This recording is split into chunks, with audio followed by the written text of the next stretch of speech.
Could your inheritance vanish after you're married? It could, and that's what we're talking about in this video. I'm Victoria McCooey. I'm a high conflict divorce coach, a divorce mediator, and the creator of the Reclaim Your Power system. I help people every day who are right where you are, stuck in a toxic marriage to a narcissistic spouse, or already engaged in a contentious divorce from one.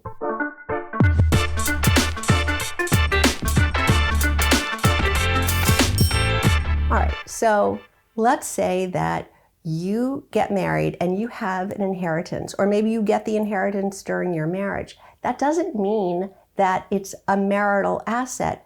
Inheritance is one of those things that can be claimed as separate, but you have to know the rules around it. You have to keep it separate. You know, marriage is a contract, but it's like the only time in your life you sign a contract without reading the terms. And this is one of the terms of the contract, that if you move separate assets into marital accounts, those assets now become marital. So you may not know that, but believe me, the narcissist knows this.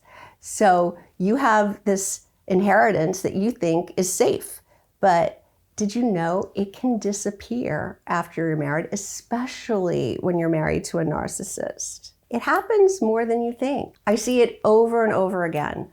A woman marries a narcissist, brings her inheritance into the marriage, and by the time she decides to divorce, the money's gone. The narcissist knows how to play the long game. They're very convincing. At first, they'll charm you and tell you that, oh, this is for our future, or we're a team, we should combine everything, or it's easier for bookkeeping, or it's easier to pay bills. They will think of every reason why you should move this money for them.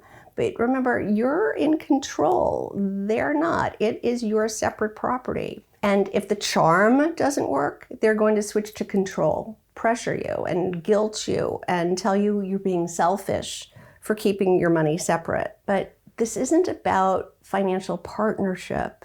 It's about them getting access and control. Once they have it, they could spend it recklessly. They might even hide it from you or invest it in things you have no say in. They will take control if you let them have access to it. And once you move your inheritance into a marital account, it's co-mingled. That's the term. And legally, it's now considered marital property, not separate. Co-mingling means you combine inherited funds with the joint account. Anytime you mingle funds together, that's what this means. So when you've kept them separate, they're still your separate account.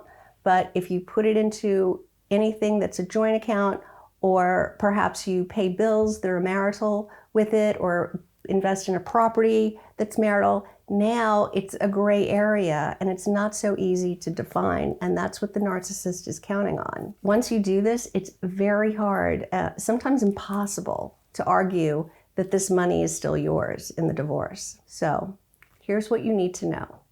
Keep inherited money in a separate account. Never use it to pay joint bills or to purchase shared property without proper documentation.